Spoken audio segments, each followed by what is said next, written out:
वो धर्मपुरी का साम्राज्य था और उस राज्य का युवराजा प्रतापरुद्र।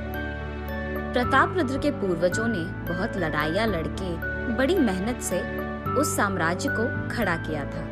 जब प्रतापरुद्र के राजा बनने का समय आया था, वो उस राज्य को कांच की महल की तरह बना दिया था। शत्रु भी राज्य को देख कांप कर डर जाने जैसे उसकी बड़ी सी सेना और बड़े बड़े आयुधों का कर्मागार। प्रतापरुद्र दंड यात्रा के लिए जाता था, लेकिन उसके राज्य पर दंड यात्रा करने अगर कोई आया तो बस मिनटों में युद्ध खत्म हो जाता था। ऐसी रहस्य युद्ध विद्या थी उसकी। ऐसे ही राज्य के विषय में बहुत सावधानी और होशियारी से उस राज्य का निर्माण किया था प्रतापरुद्र के पिता विजयरुद्र ने। प्रतापरुद्र का राज्याभिषेक भी विजयरुद्र ने ही किया था। प्रतापरुद्र बहुत ही दयालु और नेक इंसान था।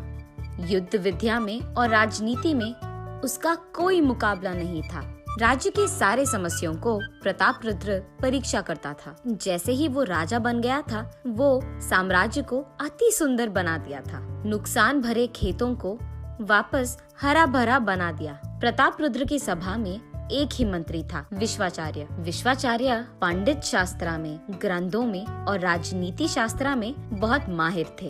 वो बड़ी सी बड़ी समस्या का भी छोटा सा हल निकालकर उसको खत्म करते थे।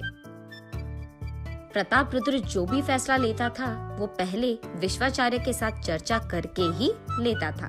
विश्वाचार्य को प्रतापरुद्र अपना गुरु मानता था, इसीलिए वो जो भी शुभ कार्य करने चाहता था, सबसे पहले विश्वाचार्य की आशीर्वाद लेता था। विश्वाचार्य जी को नमस्कार। आचार्य, आशीर्वाद दीजिए कि आज हम जो काम करने वाले हैं उसमें हम सफल हो। विजयोस्तु प्रतापरुद्र।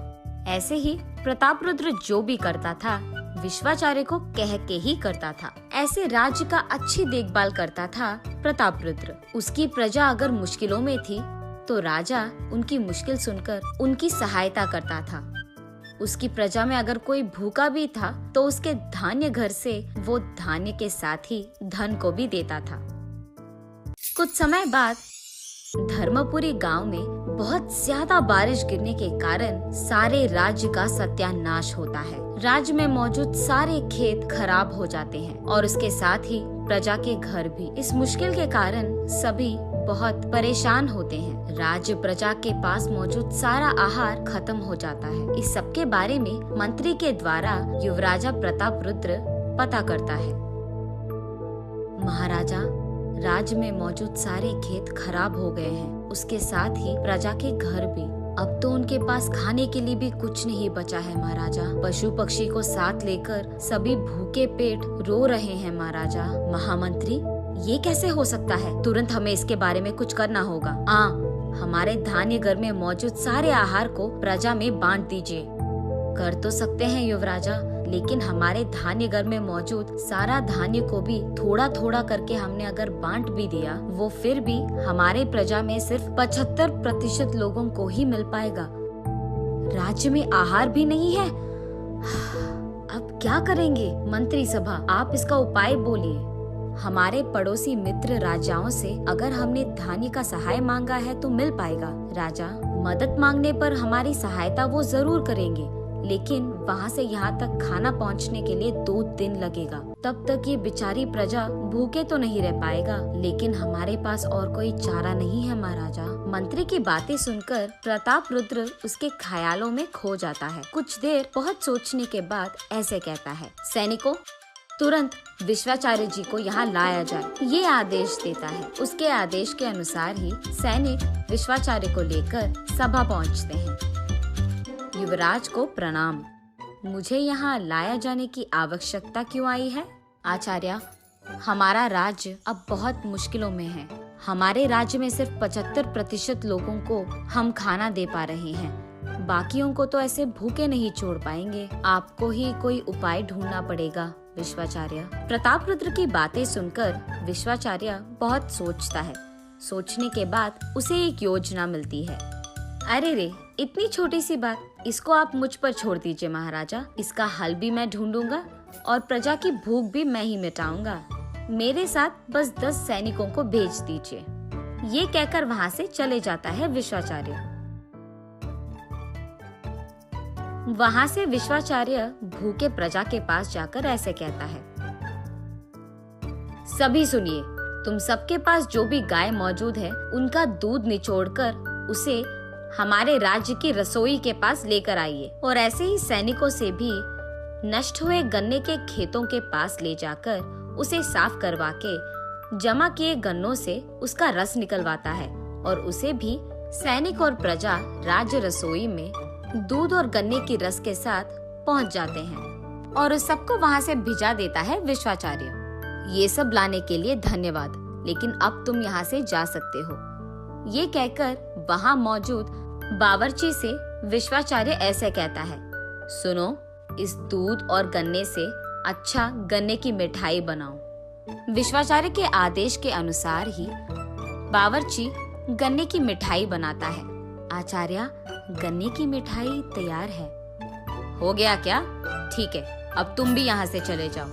उस बावर्ची को भी रसोई घर से बाहर बिठाकर विश्वाचार्य उस गन्ने की मिठाई में और थोड़ा गन्ने का रस मिलाता है। रस मिलाकर उस सारी मिठाई को बहुत अच्छी तरह से मिलाकर सैनिकों को वहाँ बुलाता है विश्वाचार्य। सैनिकों, आहार तैयार है, राजा और प्रजा को यहाँ बुलाओ। सभी वहाँ पहुँचते हैं और वहाँ पहुँचते ही वहाँ मौजूद गन्ने की मिठाई को देख बहुत खुश होते हैं। पहली बार सारी प्रजा को थोड़ा थोड़ा करके परोसो, उसके बाद जिन जिन को चाहिए वो आकर दूसरी बार परोसेंगे। लेकिन सारी प्रजा पहली बार खाने से ही पेट भरने के कारण वहाँ से खुशी खुशी चले जाते हैं। आहार सबके खाने के बाद भी बहुत बच जाता है। प्रतापरुद्र को ये बात समझ में नहीं आती है कि जो आहार पहले इस सब प्रजा के लिए काफी नहीं था, वो अचानक सबके खाने के बाद भी इतना बच कैसे गया। विश्वाचार्य, आपने ऐसी कौन सी मंत्रा डाली है कि अचानक अब यही आहार सबके लिए काफी हो गया? ये आपने कैसे किया? महाराजा, ये कोई माया या मंत्रा नहीं है। पूर्व आपके जन्मदिन के समारोह में आपने हलवा बनवाया था, याद है? वो हलवा इतना स्वादिष्ट था कि मैं खाने से पहले ही उसके 2 कप खा लिया। लेकिन ज्यादा मीठा होने के कारण मैं और ज्यादा नहीं खा पाया। इतना ही नहीं, उसी दिन आपके जन्मदिन के समारोह में मौजूद बहुत सारा खाना मैं खा ही नहीं पाया। उस दिन मुझे समझ आया कि मीठा ज्यादा होने पर हमारा पेट जल्दी भर जाता है। बस उसी मंत्रा को मैंने यहाँ इस्तेमाल किया है। हालांकि हमारे पास आहार कम था, लेकिन उस गन्ने की मिठाई में गन्ने का रस ज्यादा मिलाने के कारण लोगों को लगा कि उन्होंने ज्यादा खा लिया। बस इतनी सी समस्या के लिए आप इतने परेशान हो गए। ये सुनकर प्रतापरुद्र विश्वाचार्य को प्रणाम करता है। विश्वाचार्य हंसते हुए वहाँ से चले जाता है। उसके बाद आने वाले आपत्ति के बारे में पहले ही सोचकर प्रतापरुद्र ने उनके धान्य कार्यक्रम में कुछ आहार जमा किया था।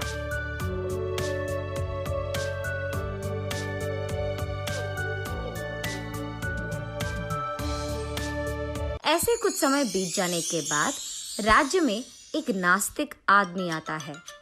वो उस राज्य में आकर ऐसे कहता है कि वो भगवान में विश्वास नहीं करता है और उनके भगवान से उसका कोई लेना देना नहीं है। ऐसे वो हल्ला मचाने लगता है, इस धरती पे भगवान नामक कोई नहीं है, सब बस एक माया है, माया। ये सब देख राज्य के सैनिकों उस नास्तिक को बंद करके उन्हें राजा के पास लेकर जाते हैं। क्या हुआ?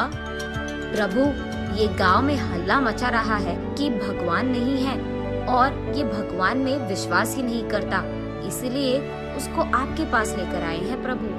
क्या नास्तिक हो तुम? भगवान में विश्वास नहीं करते हो? तो फिर तुम्हें ये जन्म कहाँ से मिला है? मेरा जन्म मेरे माता पिता की वजह से हुआ है, भगवान की वजह से नहीं। ऐसे राजा के हर प्रश्न का वो उल्टा सीधा जवाब देता था। ये सुनकर विश्वाचार्य उसके पास जाकर ऐसे कहते हैं, ओ, तो तुम कहते हो कि भगवान नहीं है? हाँ, नहीं है। तो जिस भगवान का हम पूजा करते हैं उनका देन तुम नहीं लेते हो, है ना? हाँ, तुम्हारे भगवान का दिया हुआ कुछ भी मैं नहीं छूऊंगा। मैं सिर्फ मनुष्य के बनाया कुछ छूऊंगा। ओह, ऐसे कहते हो? हाँ, ऐसे ही है। तो फिर तुम सांस लेना बंद कर दो, क्योंकि तुम्हारी ये सांस हमारे पूजे हुए वायु भगवान का है, हनुमान के पिता। वायु को तो किसी मनुष्य ने नहीं बनाया। ये बात सुनकर उस आस्थान में मौजूद सभी हंसने लगते हैं। प्रताप रुद्र के साथ ही उस नास्तिक को भी विश्वाचार्य की बातें सुनकर दंग रह जाते हैं और बोलना बंद हो जाता है। मुझे माफ कीजिए प्रभु, आइंदा ऐसा कुछ नहीं करूंगा। ये देख प्रताप रुद्र विश्वाचार्य का अभिनंदन करता है और विश्वाचार्य वहां से हंसते हुए चले जाता है। तब से विश्वाचार्य की बातें और उनके किए काम के बारे में सभी बहुत अच्छा बोलते थे।